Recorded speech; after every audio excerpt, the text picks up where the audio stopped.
Well, howdy there, pipe pals. How you doing? Should have a pipe for this video. Well, today Apple introduced a new, an updated refresh. Well, actually, no, they actually introduced a new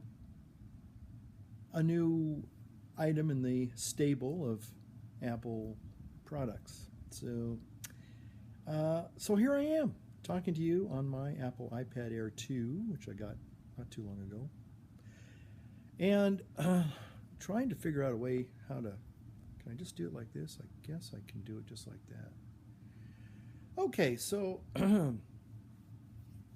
yep, got the old Apple Watch there. Yeah, so I can do that. There we go. Yeah, like the Apple Watch. So I'm going to try and use my iPad Air to make a video, and I don't normally do this because, well, it just, I guess part of the reason why I don't use the Air for video is because I don't have a stand for it, and for some reason I just am not really that comfortable with it as far as making videos goes, which I guess is kind of apparent right now because I'm going all over the place trying to figure out where the camera's at. I think it's right there. And talking into that little camera and trying to have that kind of, eye contact. And see, I like to look at the monitor. That's what I like to do. So it might actually be better to not have the monitor on, turn it the other way around, and then that way I have to kind of focus on the little dot. That might be even better and easier. But here I am, and even though I don't have a pipe, sans pipe, sans tobacco, I just thought I would get on here and talk a little bit about the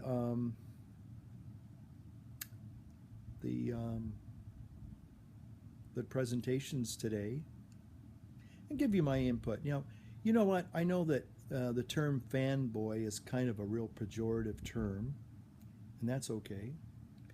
Fanboys are not, at least I would think, to my thinking, a fanboy is an honest critic. Yes, they like Apple products or they like whatever. Maybe you're a Microsoft fanboy. It was kind of funny. I don't know if anyone else was watching the keynote today.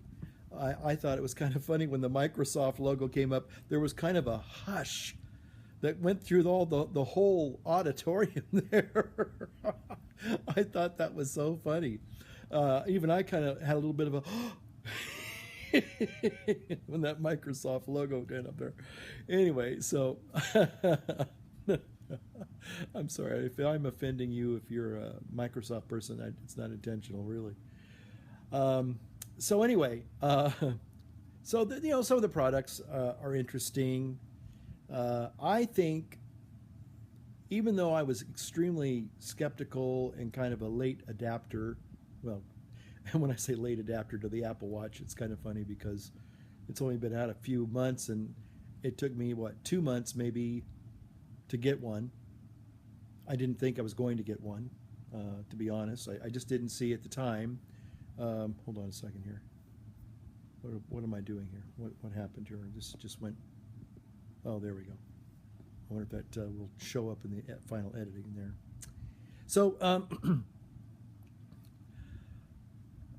so I got the Apple Watch, and I have to say, the two things that I use probably if you were to log in time using the products, and to be honest, I use the phone and I use the iMac. You can see maybe the iMac in the back there.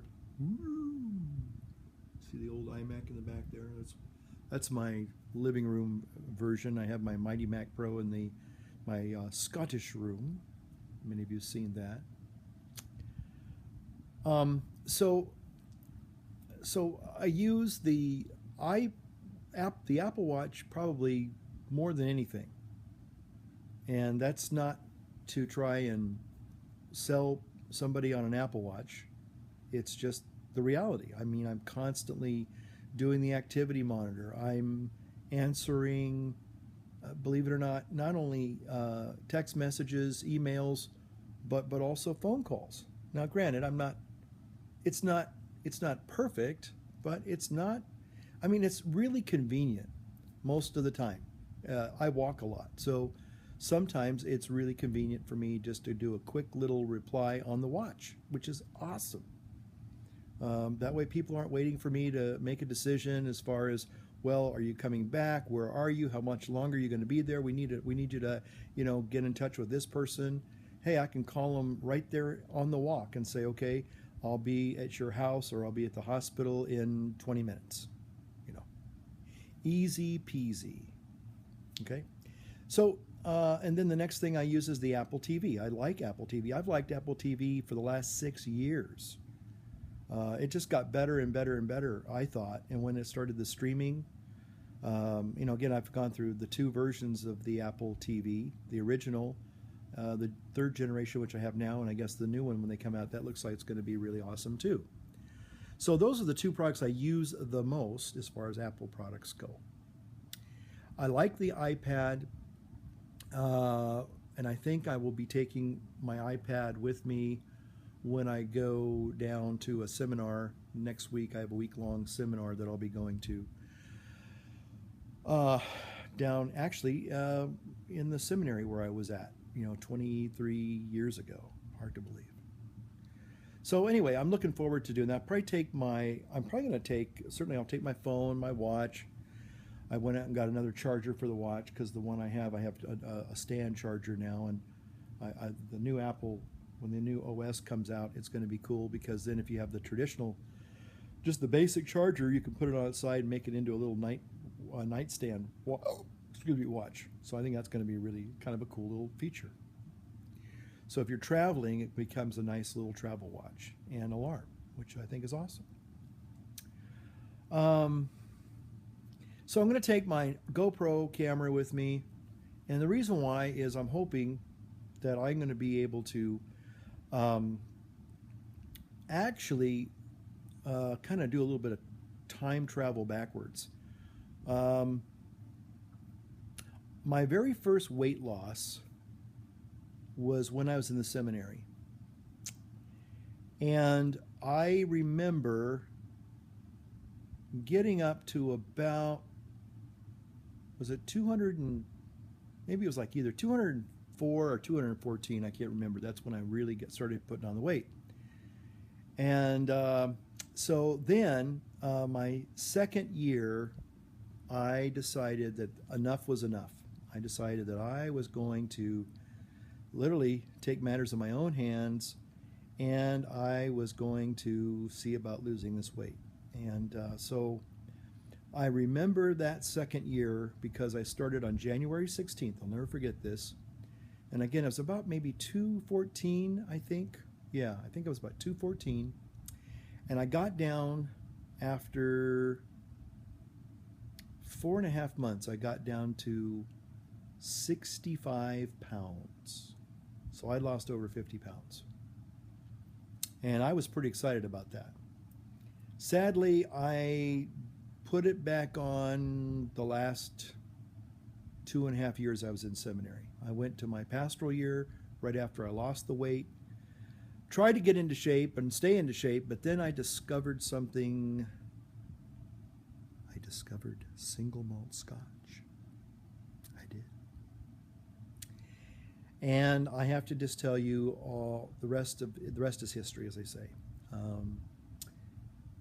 And I put on weight and stopped exercising, started eating lots and lots of fattening, not just fattening, but high carbohydrate foods with lots of sugar. And actually, I was drinking a lot at that time, so I was drinking my sugar. Thank you very much. But I remember my seminary days, and my last year in particular was a lot of fun. I will be honest with you. Yeah, it was a lot of fun. I had lots of parties. I had treated some of the younger seminarians out to pizza and beer, and we would go back and watch videos and smoke pipes, believe it or not. Yep, I was a pipe smoker back in the seminary. And anyway, the bottom line was, I had a pretty good year, but I sure paid for it. And so then the weight gain just kept coming and coming and coming until 1996, 97. I got accepted for the chaplaincy, and I had to lose the weight all over again. So then I went from, I guess it was 224 down to 184 within about 3 months. I was going to the gym every night, running on a treadmill for an hour. Didn't really discover weightlifting. Maybe did some crunches, ha ha ha, and that was about it. But basically, I did a lot of cardio and the diet thing. So anyway, getting back to the seminary thing is my favorite all-time places to run was a place in Palo Alto, which is right adjacent to the seminary. Why does it keep doing that? Stop doing that.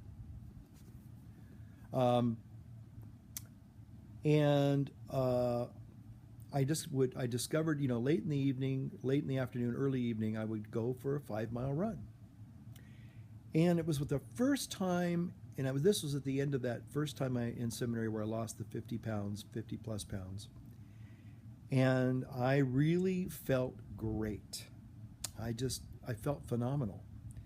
And I just remembered that I really actually, it took me like 3 to 4 months to really get into it, but I was running at least 2 miles every day. And sometimes I felt like I was killing myself, but that's what happened. And then one day, instead of trying to run for time, trying to run because all of a sudden it was just this beautiful, picturesque spring evening. And I said, I'm just gonna go and try to enjoy this run and not kill myself, but just enjoy being outdoors and running by these, really picturesque and beautiful Palo Alto houses and, and all the beautiful things that are there in Palo Alto, and just enjoy the experience, kind of like that Dom Bauer guy that I was watching a couple of months ago, the guy from Scotland. So anyway, I want to kind of recreate, redo at least one of those runs. It may not be a full 5-mile run, but it might be just an interval run, which I can certainly easily do throughout the 5-mile course, and just kind of relive that experience and just say, it's kind of neat that I can still do this 23 and a half years later. I'm still alive, and I'm still able to do it. So anyway, so that's what I wanted to talk about as far as, taking with me my Apple phone, my Apple Watch, my iPad probably. Anyway, and then tonight might interest you in something. I went out, believe it or not, and because the new iPad Pro is going to be coming out, and it looks very interesting, I have to say, although I'm told that Steve Jobs absolutely hated the idea of a stylist. The reason why we have the iPad in the first place is so you don't need a stylist. Thank you very much. You have your fingers. And I think that for him, just anything that got into that, in the way of that tactile experience of using your human digits to, manipulate the screen and the graphical interface, that was the goal, not to add another second, third party object that got in the way of the experience. That's why the iPad, I think, was so magical. And actually goes all the way back to the first little click wheel on the iPod. It's like, ooh, don't need to really push buttons. My finger kind of manipulates this process, which was very endearing, I think, to a lot of people. So anyway, I went out tonight to look at, believe it or not, a Microsoft Surface. And they're very expensive. And what was funny was the young woman that was trying to kind of talk to me about the Surface. Well, there were two of them, and they kind of said, "Well, so what are you accustomed to?" I said, "Well, I'm an Apple person, really. I have an iPad, and I pulled out my phone, and they went, oh, okay." So anyway, they were like saying, well, the Surface is it helps you to do content, helps you in your kind of your productivity. I guess that's what she was trying to say. And then she kept saying, well, it's sort of like an iPad, you know. And then she would show me on the surf. I said, well, what about movie editing software? And she goes, oh, movie editing software? Now, what I was surprised was that Microsoft, back when I was doing XP, and this is like 10 years ago at least, it was Microsoft Movie. And Microsoft Movie, I learned that was their very first program I learned. And then I went to Adobe Premiere Elements, which I thought was an excellent program, still is, on a Windows machine. They have it for Apple, but because I already know how to do iMovie and Final Cut Pro, I just don't have the patience to learn another video editing software package. So I just kind of just said, well, maybe someday if I have some free time and I can play with it, maybe I'll do that. But right now, I got to get the video up, so I'm not gonna mess with trying to learn a new software program. So anyway, it was kind of funny because I kept saying, well, okay, so what's this like? You know, how do you get this? And you know, well, you have to download, I guess, Movie Maker, iMovie, not iMovie, but I mean Movie Maker. Sorry if I said iMovie, I meant Movie Maker, Windows Movie Maker. And I'm going, well, that's really all they kind of, and then you have to download that. It doesn't come with it. You know, the Windows 10 Surface, it doesn't come with it. Now you can download it real simple for a couple dollars, I guess, but I'm thinking, well, you know, So finally, the young woman kind of said, well, I said, well, do you use this Windows machine at all? And she says, well, then she just stopped. She goes, I'm sorry, I'm an Apple person too. And so it's sort of like I went in there to buy a Windows machine, and I honestly was going to put down some serious money for one. And the two of them kind of just looked at me like, you sure you really want to buy this? If you already have an Apple iPad or whatever, it sounds like you probably don't need the Windows machine, which is true. I mean, that's one of the things that I was thinking about. If I'm going to put money down, I should just wait and save it for maybe getting the iPad, you know, Pro. Although the iPad Pro kind of left me a little cold because, you know, it should run, to my thinking, it should run the Pro programs like Final Cut Pro, Motion, Compressor, and all it's going to do is run iMovie. Now, I know it's going to do some really cool things. Like it's going to be more like a Cintiq drawing pad. I think that's what the new Apple iPad Pro is going to be. It's going to be kind of more of a rival, not to the Surface, but actually to the Cintiq, the Wacom or Wacom, however you want to pronounce that, Cintiq.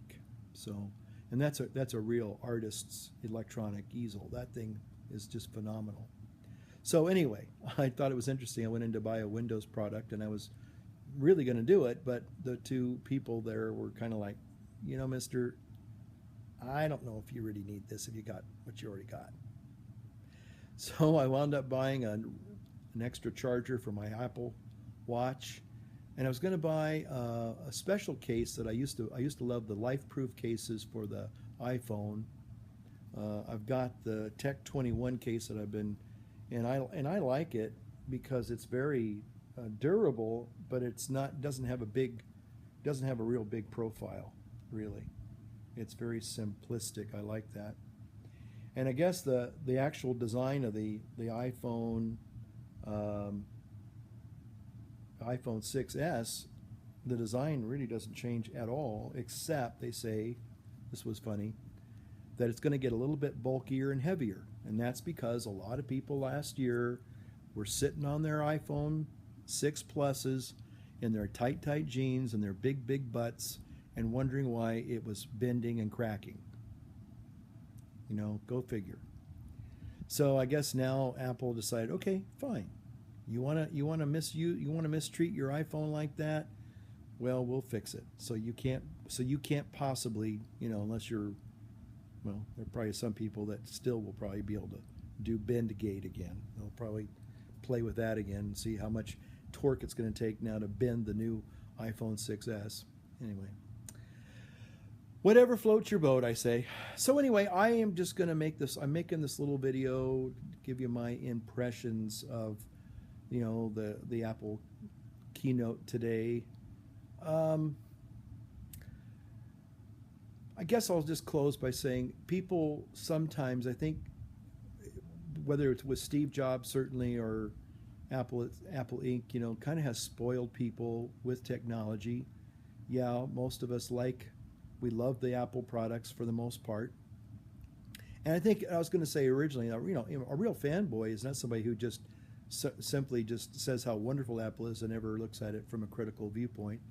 Uh, I'm critical of sometimes software updates. Um, I'm critical of the way sometimes they change programs, which is very frustrating. And I'm afraid that what will happen, even though it's kind of cool that we'll be able to all download, for the most part, the new operating system for OS 10 and for iOS 9. After you download the software, which may take a while, then you've got to, believe it or not, spend another couple hours, depending upon your internet speed, to re-download all the latest apps. And the apps keep getting updated to now be in concert with the new iOS or the new OS 10. And sometimes that can be very frustrating. I know it's a first world problem, and it's just, like, wah, you want a little wine with that cheese, or cheese with that wine, sorry, got it backwards. But that's just the way it is. When you upgrade, and it's nice that most of the devices I have will be upgradable. I won't be left out in the Apple, freezing winter. Sorry, you're. I only have one machine right now that I don't think qualifies, and that's my little 17-inch iMac that I have, my original one. Thank you, Dr. Brian. So anyway, it's still running. By the way, it's still running. If you're interested, I'd still love it. Still love it. It's my first. I'll never get rid of it, even if I have to. I don't know if I'll take it with me to the grave, but I still love that thing. Anyway, so I don't know if you watched the keynote and if you have any comments or thoughts. I think that the products are okay. I think maybe I'm thinking this is my take on it, I guess, as the Apple Watch probably kind of got off to a slow start. But the people that adapt it and start using it really do love it. So I know I'm one of those. At first, I was very skeptical, thinking, because I never used to wear a watch, except if I was doing exercise. I had a Casio G-Shock that I got, I guess it was just last year, in fact, when I was doing the TSC challenge, and I liked that. It was good. I could do my interval speeds and everything, and that was really good for that. But I can do this now. You know what? I have not yet. I have not yet actually done a TSC challenge type run where I'm really running for time. And I still may go back and use the Casio, only because it had the big, huge numbers, and it just works so well. But I have not used the actual Apple Watch to do a run like I was doing last spring, or last fall, I should say. Yeah. Anyway, maybe it's getting time to do that again. Okay. Hopefully, it was 104 today. I still went for a walk and everything. I went for a walk yesterday. It was 102 yesterday. I don't know what possessed me to do that, but anyway, I challenged myself, and I was glad I did. But anyway, I thought the keynote was good. Again, it's hard. It's hard to be innovative with every single keynote, every single presentation they put out. I mean, sometimes people, I think, have unrealistic expectations. Yeah, we've seen a lot of it before.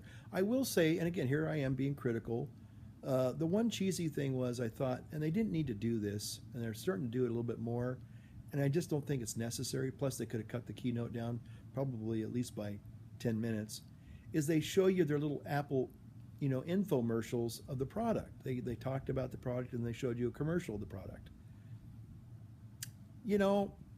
It's certainly not necessary, and I think after a while it got a little cheesy. Every time they were going to, talk about a new product, and they showed you a commercial for the product, and I thought, you know what? It just seemed a little. Again, I'll just use the word cheesy. I just don't think that was necessary. It seemed a little cheap to me. There just wasn't no need for that.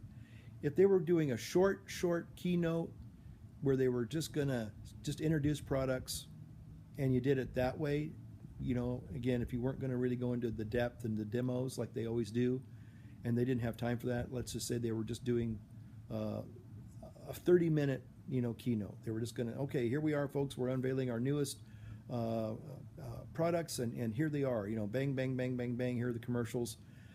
That would have been probably okay if that's all they were going to do. But to do the commercial, to do an introduction, to do a demo, and then do on top of that a commercial, and then do a follow-up on that, and then they also have their little other tech people that come in, and you know, the Apple Watch thing about the doctor having that, what it was called, Lifeline or something, you know, where they were monitoring a mother, a pregnant mother or something, and I guess they could do that with somebody like, say, a cardiac patient. They could probably do exactly the same thing.